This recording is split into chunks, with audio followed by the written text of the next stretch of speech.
Hello guys, welcome back to my channel. आज हम पढ़ेंगे chapter 1 chemical reactions and equation. इसमें केमिकल रिएक्शंस के टाइप पढ़ेंगे, इक्वेशन को कैसे बैलेंस कर सकते हैं, ये वाली चीज़। और इस पूरे पैराग्राफ में एक ही आपकी ज़रूरी चीज़ है, वो है कि जब भी आपके केमिकल चेंज होंगे ना, मतलब नए सब्सटेंस फॉर्म होंगे, तो उस दौरान पे आपके केमिकल रिएक्शन टेक प्लेस करेगी। जैसे केमिकल चेंज आपने पढ़ रखा होगा, फिजिकल चेंज केमिकल चेंज के बीच में डिफरेंट। केमिकल चेंज जब होता है, न्यू सब्सटेंस फॉर्म होता है और उस दौरान आपकी केमिकल रिएक्शन होगी, ये वाली चीज़ होगी यहाँ पे। फिर यहाँ पे एक्टिविटी पे है, ये वाली एक्टिविटी है। इसमें आपको मैग्नीशियम रिबन लेना है, उसको सैंड पेपर से रब करना है। मैग्नीशियम जब होता है ना, वो ऑक्सीजन के साथ रिएक्ट करके मैग्नीशियम ऑक्साइड बना लेता है, तो इसलिए अपन को सैंड पेपर से रब करना होता है ताकि अपन ऑक्साइड को हटा सके, ऑक्साइड की लेयर को रिमूव कर सके और अपने पास बचे सिर्फ मैग्नीशियम। अगर मैग्नीशियम ऑक्साइड होगा ना और उसको अपन जलाएंगे तो वो जलेगा नहीं। फिर मैग्नीशियम को बर्न करेंगे, जब बर्न करेंगे ना तो अपन को मैग्नीशियम ऑक्साइड मिलेगा। क्वेश्चन आता है कि वॉच ग्लास, ये वॉच ग्लास है, इसमें आपको क्या मिलता है। ऐसे एक्स दे देंगे कि एक्स का नाम बताओ जो कि आपको वॉच ग्लास के अंदर मिलेगा, तो आपको लिख देना है मैग्नीशियम ऑक्साइड। और मैग्नीशियम ऑक्साइड को अपन वाइट पाउडर भी कहते हैं, ठीक है। वाइट पाउडर मैग्नीशियम ऑक्साइड एक ही चीज़ है। जब ये बर्न होगा ना तो ये वाइट फ्लेम के साथ बर्न होगा और फास्ट बर्न होगा, ठीक है। एक बार वापस रिवाइज कर देती हूँ मैं। केमिकल चेंज जब होंगे तो केमिकल रिएक्शन जब होगी, और केमिकल रिएक्शन जब होगी जब केमिकल चेंज होगा, ये वाली चीज़ हो गई। इस पूरी एक्टिविटी में वही चीज़ बता रखी है कि मैग्नीशियम को आपको बर्न करना है, और मैग्नीशियम जब बर्न होगी वाइट लाइट के साथ और फास्ट बर्न होगी। और मैग्नीशियम ऑक्साइड को वाइट पाउडर भी बोलते हैं। वॉच ग्लास के अंदर अपन को मैग्नीशियम ऑक्साइड मिल जाएगा, इसको बर्न करना है बर्नर वगैरह से, ये वाला डायग्राम याद कर लेना। एक्टिविटी ये पूछ सकता है। सैंड पेपर से क्यों रब करते हैं, क्योंकि मैग्नीशियम ऑक्सीजन के साथ रिएक्ट हो जाता है, मैग्नीशियम ऑक्साइड की लेयर बन जाती है जो कि बर्न नहीं होगी, मतलब ये एक्टिविटी नहीं कर सकते मैग्नीशियम ऑक्साइड के साथ, तो इसलिए अपन इसको सैंड पेपर से रब करते हैं, ऑक्सीजन को हटा देते हैं, बचता है सिर्फ मैग्नीशियम। पूरा वापस रिवाइज कर लिया। और यहाँ पे वही चीज़ बता रखी है कि मैग्नीशियम ऑक्सीजन के साथ रिएक्ट करेगा और मैग्नीशियम ऑक्साइड बन जाएगा। मैग्नीशियम ऑक्सीजन के साथ रिएक्ट करके MgO बन जाएगा। मतलब पूरी स्टोरी यही है कि मैग्नीशियम ऑक्साइड पहले था, उसने ऑलरेडी रिएक्ट कर रखा था, उसको सैंड पेपर से रब करके ये ऑक्सीजन हटाया, फिर ये बच्चा, इसको वापस जलाया अपन ने, और जला जब ऑक्सीजन के साथ रिएक्ट किया मैग्नीशियम ऑक्साइड बन गया, और ऑक्साइड अपन को यहाँ पे वॉच ग्लास में मिल गया। ये कैरेक्टरिस्टिक बता रखी है आपको केमिकल रिएक्शन की। जब भी आपका केमिकल रिएक्शन होगा ना, या फिर केमिकल चेंज होगा, तो ये वाली चीज़ आपकी होगी। Change in state, solid liquid gas, ये चेंज हो सकता है। कलर नया आपको मिल सकता है, कोई हरा पीला लीला जैसा भी। एक गैस निकल सकती है। टेम्परेचर कम या ज़्यादा हो सकता है जब केमिकल चेंज केमिकल रिएक्शन होगी। और एक और चीज़ आ जाती है यहाँ पे, PPT फॉर्म हो सकता है आपका, ठीक है। पहले ये वाली चीज़ इसका देख लीजिए। देखिए यहाँ पे पहले हमने यहाँ पे एक्टिविटी ली, ये वाली चीज़ शो करने के लिए। इवोल्यूशन ऑफ गैस होता है जब आपका केमिकल चेंज होता है। ये वाली चीज़ शो करने के लिए अपन ने जिंक लिया, जिंक में अपन ने सल्फ्यूरिक एसिड डाला। ये जिंक मेटल के छोटे छोटे दाने हैं, इसमें सल्फ्यूरिक एसिड है, और ये दोनों जब रिएक्ट करेंगे ना, जिंक और सल्फ्यूरिक एसिड, ये दोनों रिएक्ट करेंगे, जब आपकी निकलेगी गैस H2 गैस। यहाँ पे केमिकल चेंज हुआ और एक गैस रिलीज हुई, ये वाली चीज़ शो करता है कि इवोल्यूशन ऑफ गैस हो सकता है आपका केमिकल चेंज में। और PPT 1 2 3 4 5 पॉइंट हो गए, 5 कैरेक्टरिस्टिक बता दी केमिकल रिएक्शन के बीच क्या होता है। PPT की ये वाली एक्टिविटी आपको PPT के बारे में बताएगी। आपसे पूछिए what is PPT। PPT is a precipitate insoluble substance which is formed during the chemical reaction is called PPT। इसकी मैं इक्वेशन लिख लेती हूँ।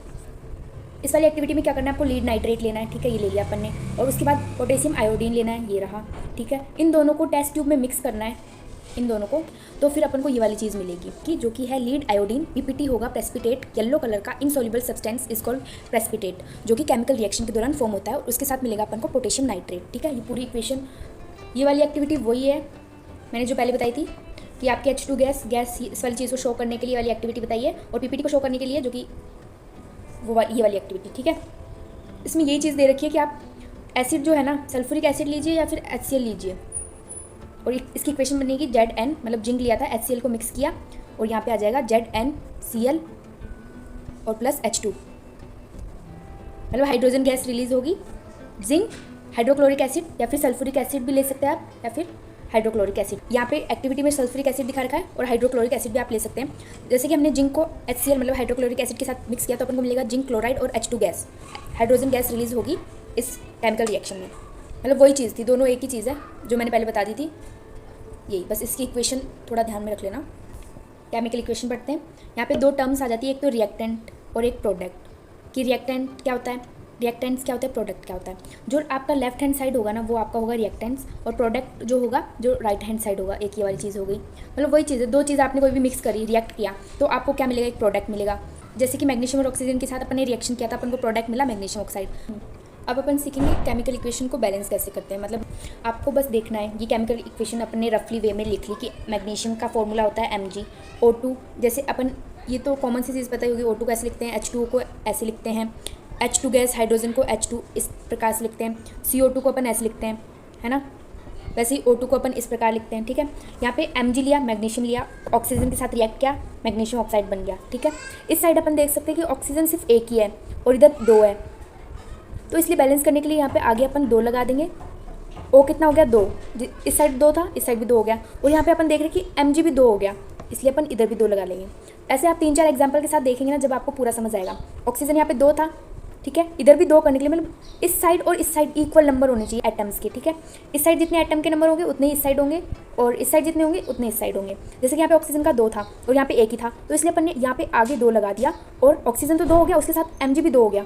इस साइड Mg 1 था, तो इसलिए अपन इधर भी 2 लगा दिया, ठीक है। और इस टाइप से इक्वेशन बैलेंस हो गई।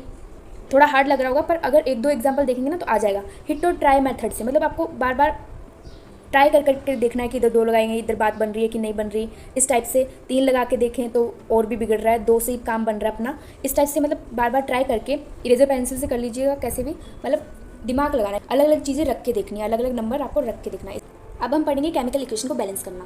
बैलेंसिंग का मतलब ये है कि number of atom left hand side भी इक्वल होना चाहिए राइट हैंड साइड के इक्वल, मतलब इस साइड जो नंबर ऑफ एटम है ना वो इस साइड के इक्वल होनी चाहिए। एरो के पहले जितने भी नंबर ऑफ एटम है वो एरो के बाद इक्वल होनी चाहिए। जैसे हाइड्रोजन के पास 2 है तो इस साइड भी 2 ही होना चाहिए। O के साथ 4 है, इस साइड भी 4 होना चाहिए। जिंक के साथ 1 है, जहाँ पे कुछ नहीं है वहाँ पे 1 होता है, और इधर भी जिंक के साथ 1 है। ये एक बैलेंस इक्वेशन कह सकते हैं अपन, ठीक है। बैलेंसिंग इक्वेशन जरूरी क्यों है, वाई क्यों बैलेंस करना जरूरी है, उसका आंसर यहाँ से लेके यहाँ तक। हमने क्लास 9th में पढ़ा था कि जो मास है वो कभी क्रिएट नहीं हो सकता और डिस्ट्रॉयड नहीं हो सकता, इसलिए नंबर ऑफ एटम इस साइड भी इक्वल होना चाहिए, इस साइड भी इक्वल होना चाहिए। अब हम पढ़ेंगे मतलब किस टाइप से बैलेंस कर सकते हैं। ये तो ऑलरेडी बैलेंस है। जब जिंक ने सल्फ्यूरिक एसिड के साथ रिएक्ट किया, जिंक सल्फेट निकला और हाइड्रोजन गैस निकली। यहाँ पे जिंक ने SO4 के साथ जगह ले ली अपनी, जिंक सल्फेट बन गया, और बाकी बच्चा हाइड्रोजन, वो अलग से गैस निकल गई आपकी, ठीक है। मतलब ये वाली साइड, यहाँ पे देखिए जिंक इस साइड 1 है, इस साइड भी 1 है, मतलब LH इस साइड, और हाइड्रोजन के कितने 2 एटम है, और इधर भी 2 एटम है, इधर भी 2, इधर भी 2, और सल्फर इसका 1 इधर है और 1 इधर है। ऑक्सीजन के कितने 4 एटम, और इस साइड भी 4 एटम। आयरन का लिखा, वाटर लिखा, आयरन को वाटर के साथ रिएक्ट किया तो आयरन ऑक्साइड बन गया, ठीक है।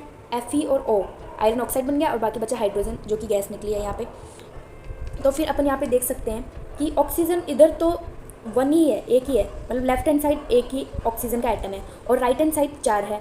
Fe का इधर तो कुछ है ही नहीं, 1 ही है, और इधर 3 है। हाइड्रोजन चलो मान लीजिए सही है।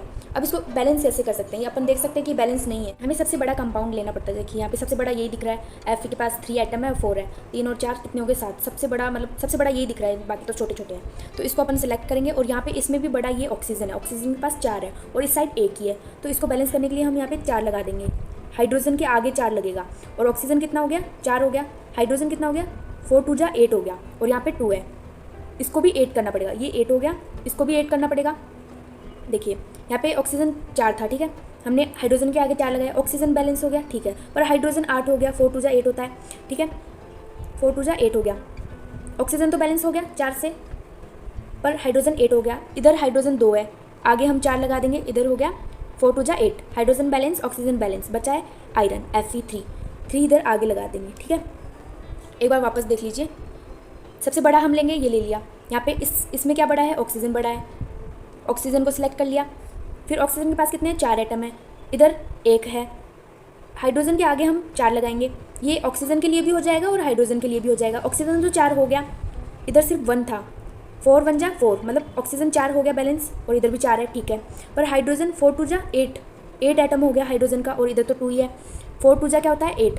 अब ये हाइड्रोजन बैलेंस हो गया। अब बच्चा आयरन, आयरन हम देख सकते हैं इधर 3 है, इधर आगे 3 लगा देंगे। अब बहुत सारे बच्चे ये भी सोच रहे होंगे कि सिंपल सी बात थी, इधर 4 लगा देते और इधर 3 लगा देते, हो गई बैलेंस, पर ये गलत होता है, इस टाइप से नहीं लगाया जाता। यहाँ पे आगे लगेगा, इधर लगेगा, इधर नीचे लगाने से पूरा फॉर्मूला ही चेंज हो जाता है। देखिए वाली चीज़ यहाँ पे लिख रखी है, ये रहा, अपन इस टाइप से नहीं कर सकते। इधर नीचे अगर अपन इधर 4 लगा देते तो पूरा फॉर्मूला ही बदल जाता ना। ये देखिए, अगर नीचे इधर 4 लगा देते, इस टाइप से कर देते तो ये गलत हो जाता। अपन को इस टाइप से करना था, मतलब आगे 4 लगाना था इधर, है ना। ये पूरी जिस तरीके से मैंने बैलेंस करी थी वो वैसे ही शो हो रहा है कि हाइड्रोजन का कितना है 8, 4 2 जा 8, ठीक है, डन, और ऑक्सीजन 4, डन, आयरन 3, डन। समझ आ गया ना कि इस साइड जितने हैं उस साइड जितने नंबर इस साइड होने चाहिए उतने ही इस साइड होना चाहिए, मल्टीप्लाई के वे से, और आगे की साइड लगेंगे ये नंबर। और यहाँ पे हाइड्रोजन के साथ 2 था इसलिए इससे मल्टीप्लाई हो गया। जिसको भी आयरन वाले एग्जाम्पल से समझ नहीं आना तो ये वाला एग्जाम्पल देखिए हमने लिया हाइड्रोजन। हाइड्रोजन का फॉर्मूला होता है H2, क्लोरीन का होता है Cl2, है ना। कुछ तो आपको दिमाग में याद रखना है कि H2 होता है, O2 होता है, ध्यान में रखनी है। मतलब रैंडम सिंपल चीज़ें आएंगी क्लास 10th में। और फिर HCl बन गया, हाइड्रोजन क्लोराइड, H2 क्लोरीन, और फिर प्रोडक्ट क्या बना HCl। ये दोनों रिएक्टेंट, ये दोनों रिएक्ट होकर अपना एक प्रोडक्ट फॉर्म करते हैं जो कि है हाइड्रोजन क्लोराइड। तो यहाँ पे हम अपन देख सकते हैं कि H2 है, क्लोरीन भी 2 है, पर इधर दोनों के पास एक ही है। तो इसलिए अपन क्या करेंगे, इधर 2 लगा देंगे। हाइड्रोजन बन गया अपना 2, इस साइड 2, इस साइड 2, और क्लोरीन बन गया 2, इस साइड भी 2 और इस साइड भी 2। इस टाइप से बैलेंस हो गई। एक और सिंपल सा एग्जांपल ले लेते हैं, ये वाला अच्छे से समझेंगे आप। लास्ट एग्जांपल ले रही हूँ बैलेंस इक्वेशन के लिए। सोडियम को अपन करेंगे, क्वेश्चन में क्या दे रखा है, सोडियम को वाटर के साथ रिएक्ट करना है, H2O इक्वल्स में राइट हैंड साइड आ जाएगा अपना सोडियम हाइड्रोक्साइड जो कि प्रोडक्ट है, और उसके साथ साथ एक गैस बता रखी है। क्वेश्चन को देखिए आप, हाइड्रोजन गैस दिखने में बैलेंस लग रहा है कि सोडियम यहाँ पे एक है, यहाँ पे भी एक है, चलो ऑक्सीजन भी एक है, हाइड्रोजन 2 है, इधर भी 2 दिख रहा है, पर यहाँ पे ढंग से देखिए यहाँ पे 3 है, ये 2 और एक ये वाला हाइड्रोजन 3 हो गया। और इस साइड तो सिर्फ 2 ही हाइड्रोजन है, तो हाइड्रोजन पूरा मतलब इक्वेशन खराब कर रहा है, बैलेंस करना है। तो हिट एंड ट्राई करेंगे, अलग अलग नंबर को रख के देखेंगे। मान लीजिए हमने 2 रखा यहाँ पे, ठीक है, थोड़ा सा दिमाग लगाएंगे ना तो आ जाएगा। दिमाग में ही सोच लो कि कौन से नंबर रखने से ज़्यादा सही हो जाएगा। 2 से हमारा हाइड्रोजन तो बन गया 4, 2 2 जा 4 हो गया, ठीक है। इस 2 को इससे इंटू करेंगे 4, और ऑक्सीजन कितना हो गया 2, हाइड्रोजन तो 4 हो गया, हाइड्रोजन के एटम 4, और इधर ऑक्सीजन 2, ऑक्सीजन गड़बड़ कर गया मामला। देखिए फिर इस साइड अपन को हाइड्रोजन 3 है इस साइड, और इस साइड 4 है, तो इस साइड 4 है हाइड्रोजन और इस साइड 3 है, बैलेंस करना है। यहाँ पे अपन 2 लगा देंगे, सोडियम के आगे 2 लगा देंगे, सोडियम 2 हो जाएगा, ऑक्सीजन भी 2 हो जाएगा, और इसके साथ साथ हाइड्रोजन भी 2 हो जाएगा। 2 इधर हाइड्रोजन और 2 इधर, 2 और 2 कितने हो गए 4, हाइड्रोजन बैलेंस, ठीक है। वापस मैंने क्लीन वे में लिख लिया है, एक बार फिर से, है ना, मतलब रटा लो दिमाग में, घुसो लो इस चीज़ को। यहाँ पे हाइड्रोजन 2 2 जा 4, हाइड्रोजन 4, ठीक है, हाइड्रोजन का काम खत्म। इधर N2 हो गया, मतलब सोडियम 2 हो गया, ऑक्सीजन 2 हो गया और हाइड्रोजन 2 हो गया, और इस साइड 2 है, इस साइड हाइड्रोजन 2 है, 4, हाइड्रोजन का काम खत्म, हाइड्रोजन को हटाओ। ऑक्सीजन 2 हो गया अपना, ठीक है, बैलेंस, इस साइड भी 2, इस साइड भी 2। अब देखते हैं सोडियम को, सोडियम इस साइड 2 है पर इस साइड क्या है 1 ही है, इधर 2 लगा देंगे आगे तो पूरा बैलेंस हो गया। इस टाइप से आप थोड़ा मतलब दिमाग लगा के थोड़ा ट्राई व्राई करके, एक बार 2 बार, ठीक है, गलत होता है तो कोई बात नहीं, 3-4 एग्जाम्पल को करेंगे तो समझ आ जाएगा। इस वाले एग्जाम्पल से तो आपको पूरा अच्छे से हो ही गया होगा। 3 एग्जाम्पल देख लिया अपन ने, फिर आगे अपन देखते हैं यहाँ से अपना होगा कि सिंबल्स के बारे में। ये वाली चीज़ इतनी कोई ज़रूरी नहीं होती, फिर भी आप समझ लीजिएगा। सिंबल्स लिखने के लिए स्टेट ऑफ मैटर होता है, सॉलिड, लिक्विड, गैस। इन सबको कैसे हम अपन लिख सकते हैं, जैसे कि आयरन था, आयरन क्या था, सॉलिड है, तो एस, छोटा एस लिख दो ब्रैकेट बना के। ये H2O, ये गैस है, सबको लग रहा होगा कि लिक्विड, पर यहाँ पे आयरन को स्टीम के साथ रिएक्ट किया है ना, तो इसलिए जी का साइन आएगा, गैस का साइन आएगा, स्टीम एक गैस होती है। आयरन ऑक्साइड क्या है, सॉलिड, तो इसलिए एस का साइन। और अगर कोई सोल्यूशन एक्वस सोल्यूशन हो, मतलब पानी में घुला हुआ सोल्यूशन हो, उसको अपन एक्वस सोल्यूशन कहते हैं, तो AQ का साइन आ जाएगा साइड में ब्रैकेट लगा के। टाइप ऑफ केमिकल रिएक्शन में आपके 3-4 टाइप आ जाते हैं, जिसमें से पहला टाइप है कॉम्बिनेशन रिएक्शन। कॉम्बिनेशन रिएक्शन एक ऐसी रिएक्शन है जिसमें 2 या 2 से ज़्यादा रिएक्टेंट टुगेदर कंबाइन होकर या ऐड होकर आपको सिंगल प्रोडक्ट दे, उसे अपन कॉम्बिनेशन रिएक्शन कहते हैं। इसके साथ साथ अपन इसको एडिशन रिएक्शन भी कह सकते हैं। कैसे, जिसमें 2 या 2 से ज़्यादा चीज़ें ऐड होकर आपको एक सिंगल चीज़ देना, उसको अपन एडिशन रिएक्शन कहते हैं, और इसी को कॉम्बिनेशन रिएक्शन कहते हैं। दोनों एक ही चीज़ है। एडिशन आप नाम ध्यान में रख लेना, क्योंकि नाम से डेफिनेशन बन रही है, एडिशन आ रहा है दिमाग में, मतलब 2 चीज़ें ऐड हो रही है और एक सिंगल चीज़ आ रही है, जो कॉम्बिनेशन रिएक्शन भी हो गई, एडिशन रिएक्शन भी हो गई। और जो सारी कॉम्बिनेशन रिएक्शन है ना, वो आपकी एक्सोथर्मिक है। एक्सोथर्मिक मतलब ऐसी रिएक्शन जिसमें हीट रिलीज हो, उसको अपन एक्सोथर्मिक रिएक्शन कहते हैं। नाम से ही पता चल रहा है। एक्सोथर्मिक की इधर नीचे डेफिनेशन है ये रही, ऐसी रिएक्शन जिसमें हीट रिलीज हो, उसको अपन एक्सोथर्मिक रिएक्शन कहते हैं। कॉम्बिनेशन रिएक्शन जो है ना, आपकी सारी के सारे ये जो कॉम्बिनेशन रिएक्शन के एग्जाम्पल है ना, ये आपके एक्सोथर्मिक रिएक्शन के एग्जाम्पल हो गए। इस कॉम्बिनेशन में 2 या 2 से ज़्यादा रिएक्टेंट रिएक्ट होकर टुगेदर कंबाइन होकर एक सिंगल प्रोडक्ट दे रहा है, उसके साथ साथ आपको हीट भी दे रहा है, मतलब ये एक्सोथर्मिक है। इसको शो करने के लिए ये वाली एक्टिविटी बता रखी है कि आपको कैल्शियम ऑक्साइड लेना है। उस कैल्शियम ऑक्साइड क्या होता है, क्विक लाइन होता है। कैल्शियम ऑक्साइड क्या होता है, क्विक लाइन, और उसके साथ साथ स्लेकेड लाइन क्या होता है, कैल्शियम हाइड्रोक्साइड। ये MCQs में आ सकता है कि क्विक लाइन आपको पूछ ले कि कैल्शियम ऑक्साइड का दूसरा नाम बताइए। कैल्शियम ऑक्साइड को आपको वाटर के साथ रिएक्ट करना है, तो क्या होगा, कैल्शियम हाइड्रोक्साइड फॉर्म होगा, स्लेकेड लाइन फॉर्म होगा, इसके साथ आपकी हीट रिलीज होगी। मतलब ये कौन सी रिएक्शन हो गई, एक्सोथर्मिक, जिसमें हीट रिलीज हो, उसको आप एक्सोथर्मिक रिएक्शन कहते हैं। उसके साथ साथ यहाँ पे 2 चीज़ें रिएक्ट हो रही है, कंबाइन हो रही है, 2 रिएक्टेंट टुगेदर एक सिंगल प्रोडक्ट फॉर्म कर रहा है, उसके साथ साथ एक हीट निकल रही है। एक्सोथर्मिक हो गई, कॉम्बिनेशन रिएक्शन का एग्जाम्पल भी हो गया और एक्सोथर्मिक रिएक्शन का एग्जाम्पल भी हो गया। इस वाली टेबल को देखने के लिए अपन को पहले पूरी स्टोरी जाननी पड़ेगी। सबसे पहले अपने पास था कैल्शियम। कैल्शियम ने सराउंडिंग ऑक्सीजन के साथ रिएक्ट करके एक लाइन बना लिया जो कि है कैल्शियम ऑक्साइड। फिर अपन क्या करेंगे, कैल्शियम ऑक्साइड को वाटर के साथ रिएक्ट करेंगे। जो ऊपर कॉम्बिनेशन रिएक्शन के एग्जाम्पल में अपन ने देखा था, ये वही चीज़ है कि कैल्शियम ऑक्साइड को वाटर के साथ रिएक्ट करेंगे, कैल्शियम हाइड्रोक्साइड बन जाएगा OH और ब्रैकेट में 2। इसके साथ साथ इधर हीट भी रिलीज होगी। तो ये एक एक्सोथर्मिक रिएक्शन का एग्जांपल भी हो गया और कॉम्बिनेशन रिएक्शन का एग्जांपल भी हो गया। दो चीज़ कंबाइन होकर एक सिंगल चीज़ बना रही है, साथ ही हीट रिलीज कर रही है। एक्सोथर्मिक कॉम्बिनेशन दोनों का एग्जांपल हो गया। इसके बाद अपन देखते हैं जो कैल्शियम हाइड्रोक्साइड था ना, लोग बाग इसको क्या करते हैं, वॉल पे अप्लाई कर देते हैं, वाइट वॉशिंग कर देते हैं, पुट्टी लगा देते हैं कैल्शियम हाइड्रोक्साइड की।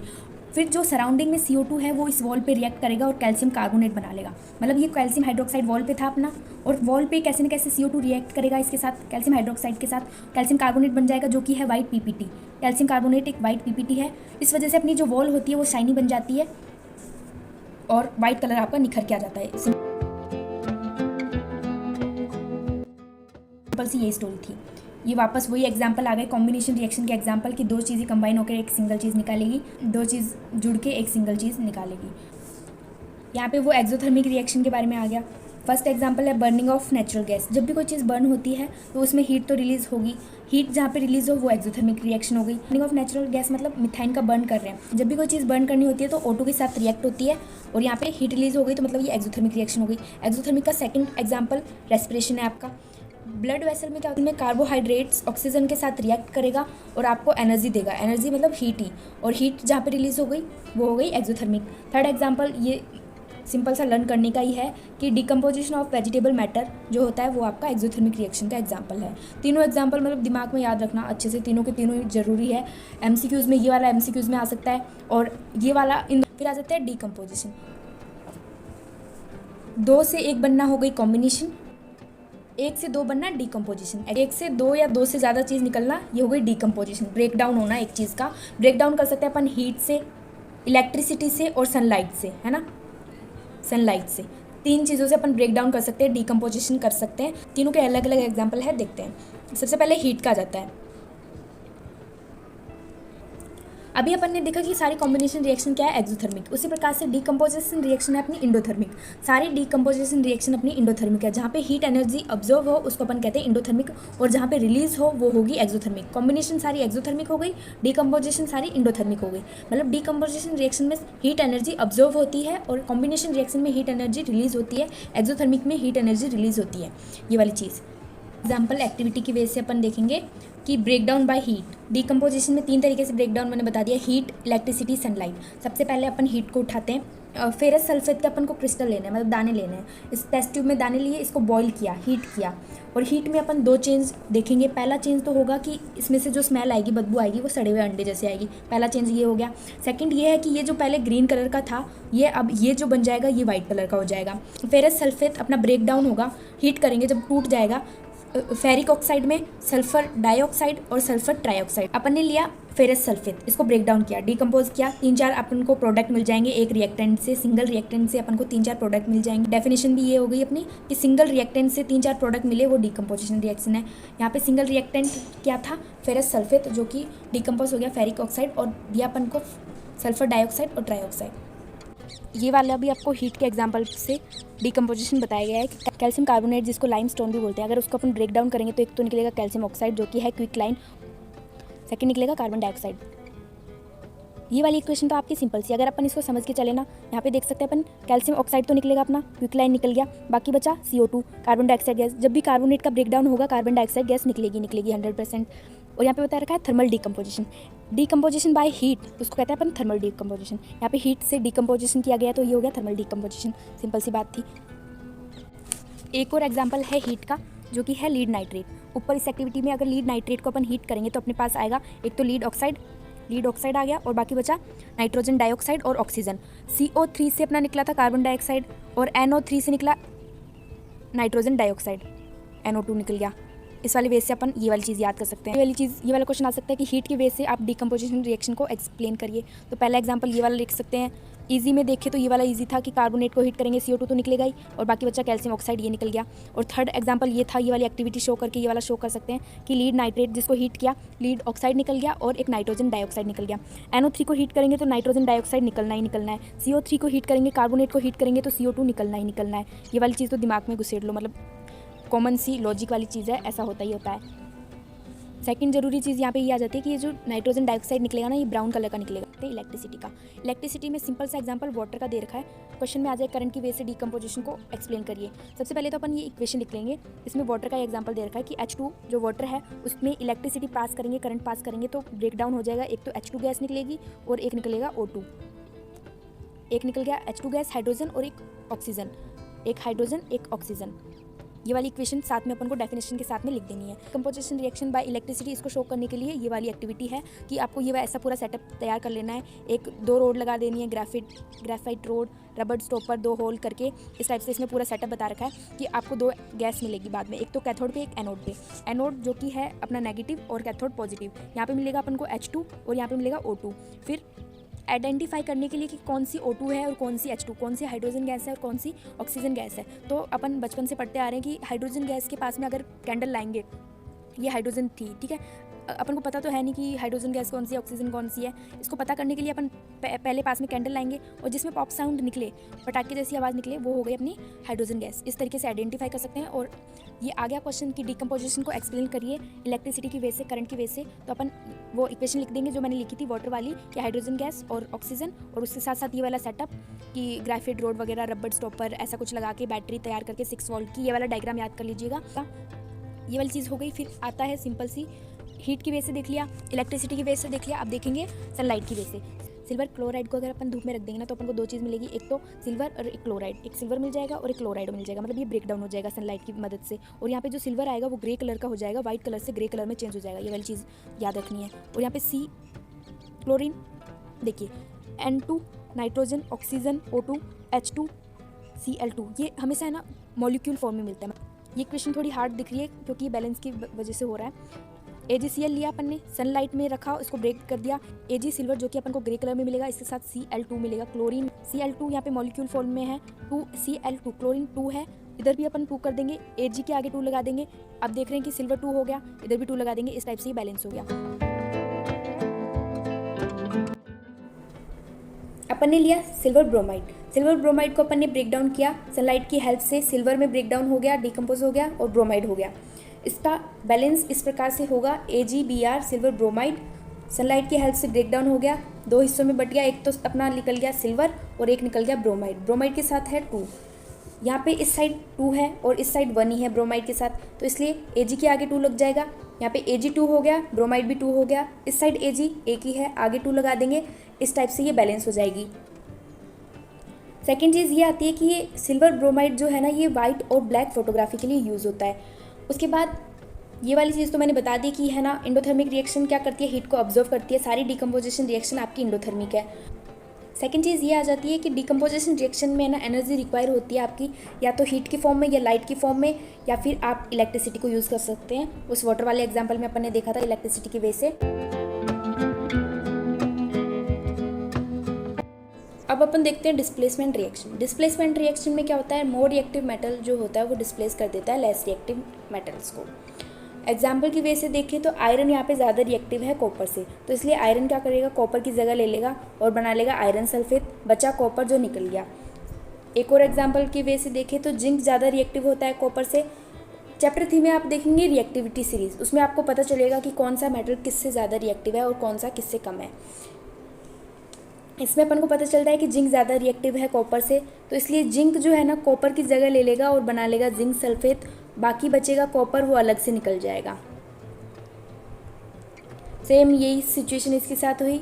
लीड जो है वो ज़्यादा रिएक्टिव है कॉपर से, कॉपर की जगह ले ली और लीड क्लोराइड बना लिया और निकला, बाकी बचा जो कॉपर लेस रिएक्टिव था वो निकल गया अलग से। डबल डिस्प्लेसमेंट रिएक्शन, इसमें नाम से ही पता चल रहा है कि 2 बार डिस्प्लेसमेंट हुआ मेटल्स का। मोर रिएक्टिव मेटल्स ने डिस्प्लेस कर दिया लेस रिएक्टिव मेटल को। 2 बार डिस्प्लेसमेंट हुआ है, सोडियम ने बैरियम की जगह लेके, बैरियम क्लोराइड से बन गया सोडियम क्लोराइड। सोडियम ने बैरियम की जगह ले ली और बना लिया सोडियम क्लोराइड। और उसी प्रकार से बैरियम ने जो सोडियम की जगह लेके सोडियम सल्फेट से बना लिया बैरियम सल्फेट। अब आता है अपना oxidation and reduction. Oxidation and reduction नाम से ही पता चल रहा है, जब किसी सब्सटेंस में ऑक्सीजन ऐड होता है तो उसको कहते हैं अपन ऑक्सीडेशन रिएक्शन। और उसी का ही उल्टा ले लीजिए, जब किसी सब्सटेंस से ऑक्सीजन रिमूव होता है उसको कहते हैं रिडक्शन। ऑक्सीजन का ऐड होना ऑक्सीडेशन, ऑक्सीजन का रिमूव होना रिडक्शन। इसके साथ साथ आप ये भी चीज़ जोड़ लीजिए, जब किसी सब्सटेंस में ऑक्सीजन ऐड हो गया और हाइड्रोजन रिमूव हो गया, और इसमें उल्टा हो जाएगा, हाइड्रोजन तो ऐड हो जाएगा, ऑक्सीजन रिमूव हो जाएगा, वो आपकी रिडक्शन हो जाएगी। और oxidation, adding of oxygen, removal of hydrogen. Reduction, adding of hydrogen, removal of oxygen. Example की वे से देखें तो यहाँ पे कॉपर था, कॉपर में अपन ने ऑक्सीजन को ऐड किया, कॉपर ऑक्साइड बन गया। कॉम्बिनेशन रिएक्शन का एग्जाम्पल भी मान लीजिए इसको, दो चीज़ ऐड होकर सिंगल चीज़ आ रही है, कॉम्बिनेशन हो गया। उसके साथ साथ ऑक्सीडेशन का भी एग्जाम्पल हो गया, मतलब ऑक्सीजन ऐड हो रहा है किसी सब्सटेंस में, ऑक्सीडेशन। ये तो ऑक्सीडेशन का एग्जाम्पल हो गया। अब अपन देखते हैं रिडक्शन का। रिडक्शन में क्या करेंगे, अपन ऑक्सीजन हटा देंगे, रिमूवल ऑफ ऑक्सीजन, वो हो गई अपनी रिडक्शन।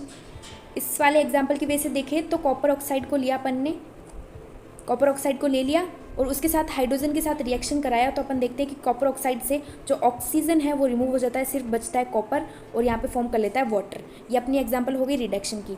थर्ड चीज़ आती है आपकी रिडॉक्स रिएक्शन। रिडॉक्स रिएक्शन जिसमें ऑक्सीडेशन और रिडक्शन दोनों साथ में टेक प्लेस कर जाए, ऑक्सीजन का रिमूव होना और ऐड होना दोनों साथ हो जाए, उस रिएक्शन को अपन कहेंगे रिडॉक्स रिएक्शन। एग्जाम्पल की वजह से देखें तो कॉपर ऑक्साइड से ऑक्सीजन रिमूव हो रहा है, रिडक्शन हो रहा है, और उसके साथ साथ हाइड्रोजन में ऑक्सीजन ऐड हो रहा है, एडिंग ऑफ ऑक्सीजन, ऑक्सीडेशन हो रहा है, मतलब दोनों चीज़ साथ में टेक प्लेस कर रही है, ऑक्सीडेशन भी हो रहा है, रिडक्शन भी हो रहा है। ऐसी रिएक्शन को अपन बोलेंगे रिडॉक्स रिएक्शन। ये वाला जो एग्जाम्पल है ना, ये आपका दोनों के लिए हो जाएगा, एक तो रिडक्शन के लिए भी हो जाएगा और एक रिडॉक्स रिएक्शन भी हो जाएगा। दोनों अलग अलग है। रिडक्शन में ऑक्सीजन का हटना होता है और हाइड्रोजन का एडिंग होता है, और रिडॉक्स में ऑक्सीडेशन और रिडक्शन दोनों एक साथ टेक प्लेस कर जाए, मतलब रिमूवल ऑफ ऑक्सीजन और एडिंग ऑफ ऑक्सीजन एक ही रिएक्शन में एक साथ हो जाए, उस रिएक्शन को बोलेंगे रिडॉक्स रिएक्शन। एक और एग्जाम्पल की वे से देखें, रिडॉक्स रिएक्शन को समझे तो अपने पास है जिंक ऑक्साइड। जिंक ऑक्साइड को अगर अपन कार्बन के साथ रिएक्ट करेंगे तो जिंक ऑक्साइड से तो ऑक्सीजन हट जाएगा, रिडक्शन हो जाएगा, यहाँ पे हो गया रिडक्शन, ऑक्सीजन का रिमूव होना, और कार्बन के साथ अपना ऐड हो जाएगा ऑक्सीजन, तो बन गया कार्बन मोनोऑक्साइड। ये वही एग्जाम्पल है, इसमें भी दोनों चीज़ें एक साथ हो रही है, रिडक्शन एंड ऑक्सीडेशन। नेक्स्ट चीज़ आ जाती है अपनी कोरोजन। कोरोजन में क्या होता है, रस्टिंग के एग्जांपल से देखते हैं अपन। जैसे कि आयरन था, आयरन किसी मॉइस्चर के कांटेक्ट में आया तो रस्टिंग हो जाएगी, जंग लग जाएगा उसके ऊपर, आयरन ऑक्साइड बन जाएगा, उस प्रोसेस को अपन रस्टिंग कहते हैं। उसी तरह से सेम सिल्वर में भी यही होता है। सिल्वर में एक ब्लैक लेयर बन जाती है, ब्लैक कोटिंग आ जाती है, और ग्रीन कोटिंग आ जाती है अपनी कॉपर में। ये एमसीक्यूज़ में आ सकता है कि ग्रीन कोटिंग किस पे होती है, कॉपर में, ब्लैक कोटिंग सिल्वर पे, रस्टिंग जो होता है जंग लगना अपना आयरन के साथ। रेंसिडिटी क्या होता है, खाने का खराब होना, खाने का सड़ना रेंसिडिटी कहलाता है। क्यों होता है, क्योंकि खाने में अगर फैट्स और ऑयल्स होना वो ऑक्सीजन के साथ रिएक्ट करके आपका ऑक्सीडाइज प्रोडक्ट बना लेगा, उस वजह से आपका जो स्मेल भी चेंज हो जाएगा, खाने का बदबू आने लग जाएगी और खाना खाने लायक भी नहीं रहेगा। इसको प्रिवेंट करने के लिए 3-4 वेज बताई गई है। काफ़ी इंपॉर्टेंट आता है कि पहले तो आपसे डेफिनेशन पूछ लेंगे रेंसिडिटी की, और सेकंड चीज़ ये पूछ लेंगे कि इसको प्रिवेंट कैसे करें। पहला वे ये रहेगा कि एंटीऑक्सीडेंट्स ऐसे सब्सटेंस होते हैं जो खाने में ऐड करे जाते हैं ताकि वो खाना जो है ना वो ऑक्सीजन के साथ रिएक्ट ना कर पाए। ये प्रिवेंट करते हैं ऑक्सीजन के साथ रिएक्ट करने से खाने को। और उसके बाद सेकंड चीज़ ये आ जाती है, सेकंड वे ये आ जाता है प्रिवेंट करने का, टाइट कंटेनर। जो भी आपका कंटेनर होगा उसको अपन टाइटली पैक करके रखें तो खाना तो अंदर सेफ रहेगा, ऑक्सीजन बाहर रहेगा, वो रिएक्ट नहीं कर पाएगा। थर्ड चीज़ ये आ जाती है कि चिप्स के पैकेट्स जो होते हैं ना उसमें नाइट्रोजन गैस फिल करी जाती है। नाइट्रोजन गैस एक ऐसी गैस है जो कि रिएक्ट नहीं करने देती ऑक्सीजन को, इनर्ट गैस माना जाता है उसको। नाइट्रोजन गैस की वजह से आपका ऑक्सीजन जो रहेगा वो चिप्स के साथ रिएक्ट नहीं कर पाएगा और आपके चिप्स काफ़ी दिनों तक सेफ रहे। आपने हमारा वीडियो यहाँ तक देखा उसके लिए दिल से धन्यवाद। Thanks for watching.